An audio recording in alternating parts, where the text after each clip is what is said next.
Hello guys, my name is Siko and you might have seen me before. I used to make a lot of shorts, but this is my first attempt at making long format content. I have coached professionally for a couple of years, anywhere between coaching new players in low elo to Challenger Plus, or even to coaching professional play and scrimming against legends such as Rickless. Step 1. I'm gonna start off with an analogy. I want you to imagine that there's a crocodile that has not noticed you yet, and you're being told that you will have to fight this crocodile. But there's a catch, and that is if you wait 1 minute while it have not noticed you yet, you will receive an Iron Man suit to fight the crocodile. So what would you do?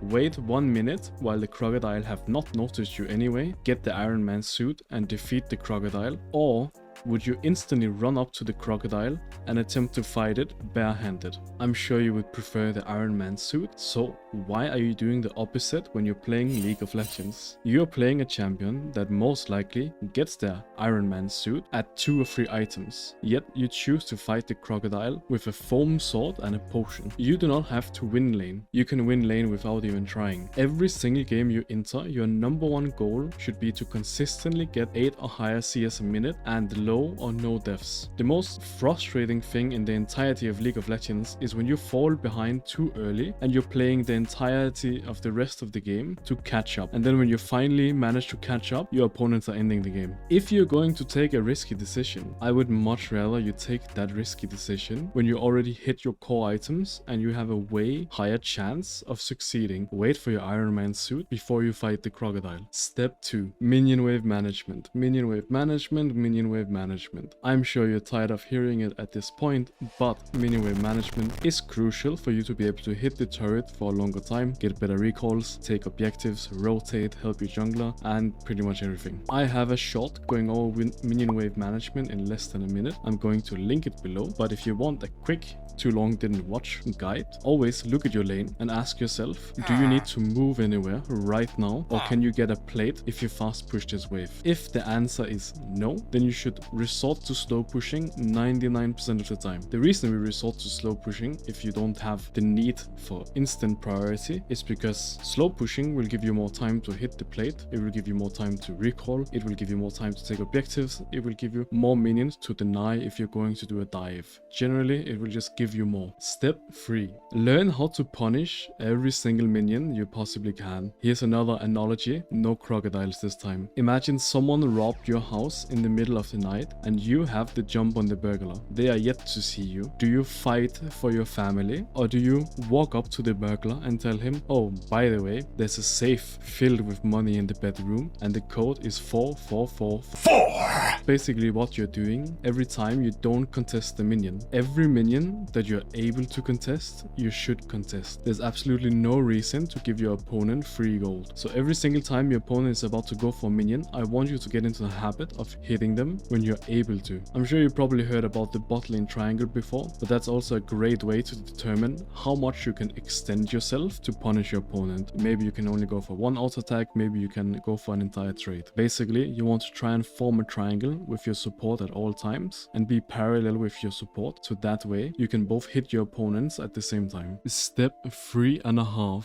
So while you're getting used to punishing your opponents, you also want to learn how to trade efficiently. When talking about trading efficiently, you want to keep an eye out for the opponent cooldowns, especially in lower elos, because I promise you, your opponents will throw out their abilities without thinking too much about it. If a Nautilus throws his hook and goes on cooldown, you should be looking for a trade. If you're playing against someone like Draven, he drops an axe, you can look for a trade. If you're playing against someone like Caitlyn and she misses her Q or her E is on cooldown, you should be looking for a trade. We can even take an extreme example of this. If you're playing against Ezreal and he misses his Q and it does not hit you or a minion, Ezreal's Q actually goes on a bit longer of a cooldown, and even something as small as that is something you can use to your advantage and take a trade. And this is crucial, especially in lower elo, because I promise you, people will throw out their abilities and not think too much about it. Step 4. Learn what it means to be weak side. It is okay to be weak side, and if you want to be a good ADC player, you have to be happy being weak side and being good at being weak sided. If you have no clue where the enemy jungler is and your jungler is in base or far away from you, you should consider it absolutely illegal to go for a play. I'm sure the amount of times you go for a play and the enemy jungler just happened to be there is countless. And I guarantee you, most of the time you simply just got baited. You might even know and understand what strong side and weak side is, but you can further this concept even more because there's such a thing called local strong sides and local weak sides. Just because your jungler is on the bottom side of the map does not mean they are in the proximity to help you. The bottom side of the map can easily be divided into several local sides. Example, if your jungler is on Raptors, are you really strong sided? Not really, because he won't actually be able to help you if a situation occurs. Step 5. You are the carry and you have to tell people what you need to carry. I cannot stress how important this point is, especially for solo queue. If you want to do well in solo queue, you have to adapt to the idea of being an in-game leader. Get into the habit of pinging everything you want and need to carry the game. You want your support to move up in the bush so your triangle is better? Ping it.